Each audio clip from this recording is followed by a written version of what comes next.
Team Associated gave me the great opportunity to come down to SDRC Raceway, which is my local track, and they brought the brand new B44.3 four-wheel drive buggy, and let me take it for a couple of battery packs today on the track.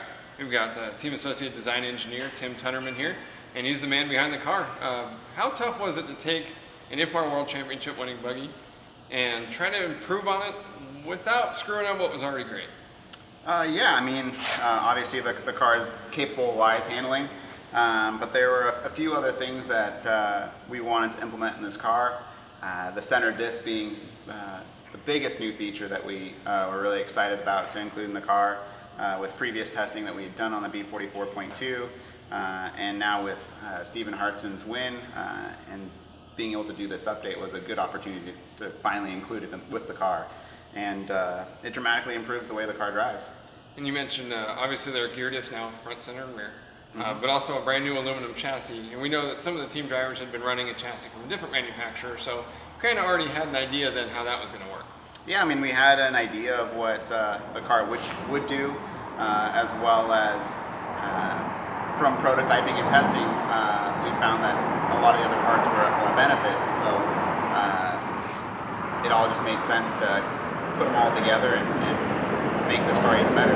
We've got, of course, the 12mm shocks on all four quarters, but a couple of new features as well. We have a floating servo mount, the motor mount is different, and both of those are designed that way for a reason. Right, like you were saying, I mean, taking a car that's already a World Championship winning car several times, it's really a lot of refinements rather than a whole new platform design, or starting from scratch. We've just had now a lot more detail-oriented refinements that we need to make.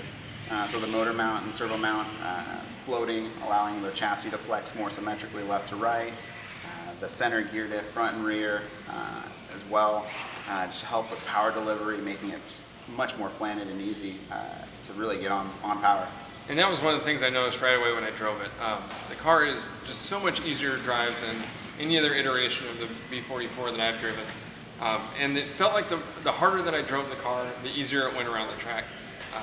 As I kept getting more and more comfortable with it, of course, with no pre-production samples available yet, I was actually driving Cody Newman's personal car, so I didn't exactly want to saw it off, but especially toward the second battery pack, I noticed that I could just drive it harder and harder, and it got to the point where I was coming out of some of the corners just wooded, and it seemed like it almost made the car even more stable.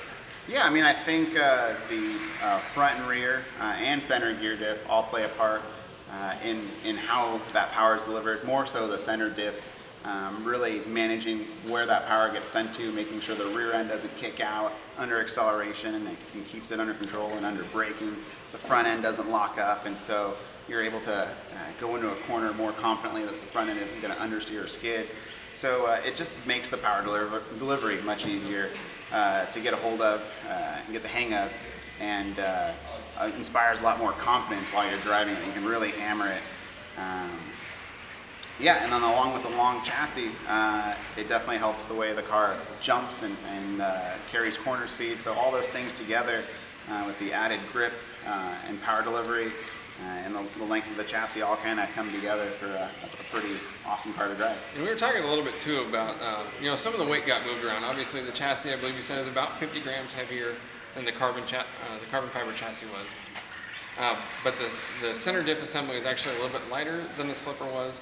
And with the gear diffs being a little bit heavier than the ball diffs were, it really, I mean, the car is overall lighter than the original carbon fiber saddle pack chassis car was, but some of the weight that's been placed into this car now is a little bit lower than it was in the old car too.